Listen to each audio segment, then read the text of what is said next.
out there in the darkness. Something terrifying. Something that will not stop till it gets revenge.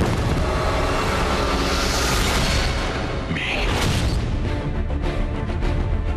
We really wanted to try and take the Batman character to something a little bit more extreme. It's absolutely nothing to do with any Batman you've ever seen before. The dynamics in the script of the characters of the bad guys and the good guys are wonderfully complex. It is very exciting and intriguing because most people don't know exactly how it all started. There are surprising little moments. It's pretty cool.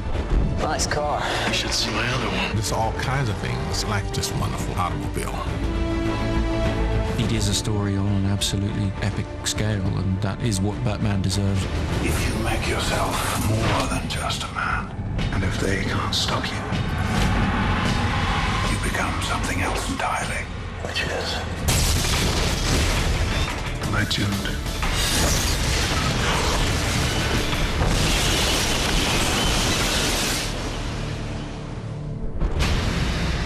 Starting this project, what I wanted to do was tell the Batman story that I'd never seen, which is the origin story, showing how Bruce Wayne becomes Batman. And I wanted to tell it in a realistic fashion. We really wanted something that was unique in style and look, and also the storyline is much more believable. You really see how it all comes about and the reasons for it and how he became from the boy to the man that he is. One of the things that I think Chris is very good at is taking the audience and really putting them inside a character's head. And the way Bruce feels fear and he takes it and he imposes it on the criminals in Gotham is really fantastic. Batman's always just had the Batcave and he's always just had the Batmobile and the costume. But obviously it took a lot of time and a lot of money and a lot of effort for Bruce Wayne to create all those things. And that's why we call it Batman Begins.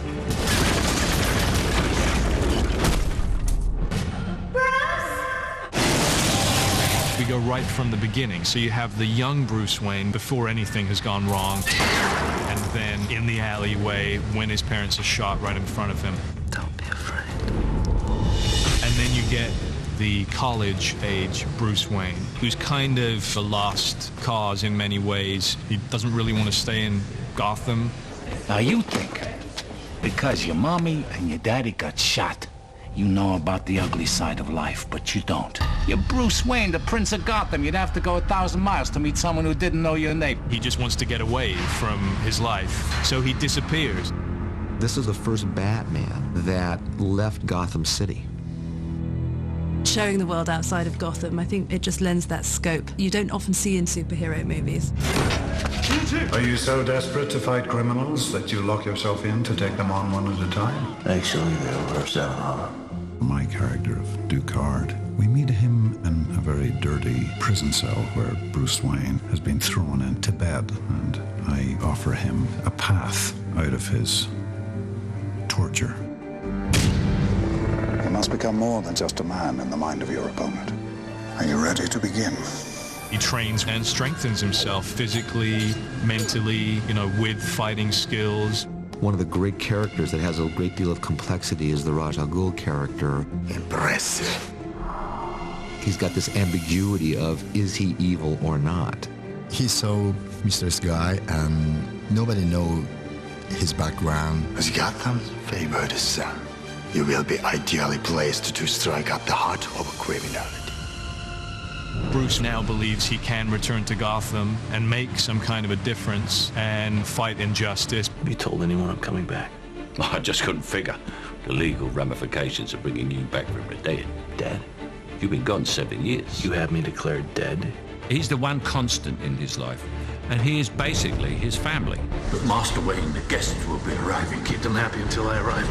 Tell them that joke, It's a funny kind of play between the two of them, but something that Bruce absolutely could not do without. As a man, I'm flesh and blood. I can be ignored, I can be destroyed, but as a symbol, I can be incorruptible. I can be everlasting. What symbol? We had a lot of fun thinking about how would you put together the tools to be Batman. We very much like the idea of taking a rather grittier and rather more raw approach to how these things would be developed. Batman has no superpowers whatsoever, so it really is a man, and we want to give the impression that, okay, you know, if you're fit enough and you have these skills, this could be possible to do. It's a very interesting situation where you're setting up how Batman became Batman. It's the psychology of it. It's the emotionality of it. That's going to be cool.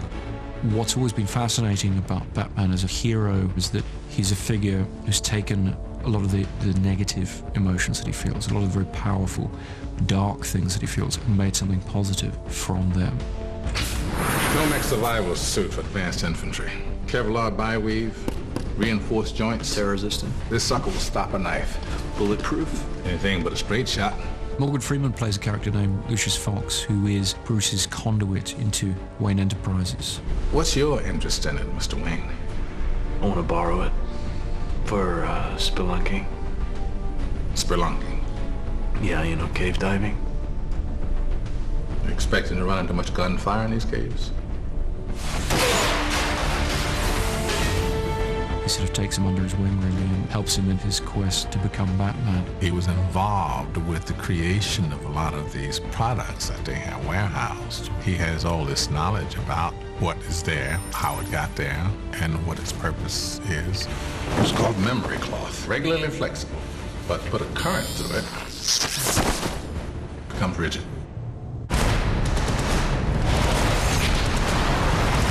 And then Bruce decides that he does need some kind of profile so that people don't